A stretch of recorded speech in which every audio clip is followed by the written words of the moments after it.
Hello, আসসালামু আলাইকুম guys. আজকে দেখাবো কিভাবে তৈরি বানাতে হয়। তো প্রথমে গোল করে একটা দাগ দিয়ে দেব।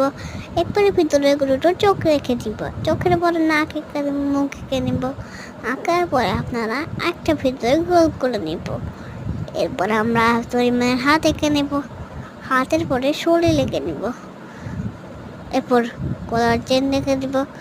আবার মাঝখানে সেই সাঁতারটুকু আছে ওইটাও আমরা এঁকে দেবো। এরপরে ভালো করে উপরের দিকটা নিয়ে নেব। এরপর দড়িবার চারিদিকটা দিয়ে দেবো নীল রং করে। নীল রং না থাকে অন্য রং করতে পারেন। নীল রং করার পর আমরা মাথাটাও নীল রং করে দেব। নীল রং করা শেষ হলে আমরা যখন নীল রং করবো, নীল রং করার পর শেষ হয়ে আসছে পাগল পায়ের রং নীল রং করে নেব। পাগুলো নীল রং করা হয়ে যাবে। তখন পাগল নীল রং করা হয়ে গেছে। নীল রং করা শেষ করে আমরা ভালো করে চারিদিক খালি জায়গাগুলো নীল নাকে আমরা লাল রং দিয়ে দেবো। মুখটাও লাল রং দিয়ে দেবো।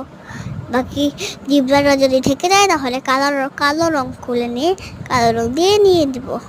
এরপর গলার চেনের রং করব। এরপর কালো রং দিয়ে জিভটাকে ভালো করে দিয়ে দেবো। এরপর এরপর মনের নাকে যে দাগগুলো থাকে ওগুলো ভালো করে দিয়ে দেব। এরপর চোখগুলোর চারিপাশ দিয়ে মনের কালো দাগ দিয়ে দেব। দিতে থাকতাম। এরপর দেওয়া শেষ করে আমরা ভালো করে কালো দাগটা দিয়ে দিতে থাকব।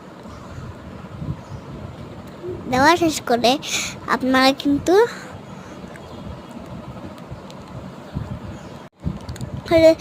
মনের উপর কালো রং দিয়ে আবারও পুনরায় আঁকা হবে। মা কি বলে যায়? এরপর আমরা ভালো করে এটাকে কালো রং দিয়ে দেবো সাইড দিয়ে। আঁকার সাইড দিয়ে কালো রং দেওয়ার পরে আমরা আবারও আঁকা শুরু করবো। দেখো গাইস, এখন এটার সাইডে দাম দেখা হয়েছে। আচ্ছা, আজকে কেমন হয়েছে? যদি মনটা লাইক করে দাও, ভালো হয়ে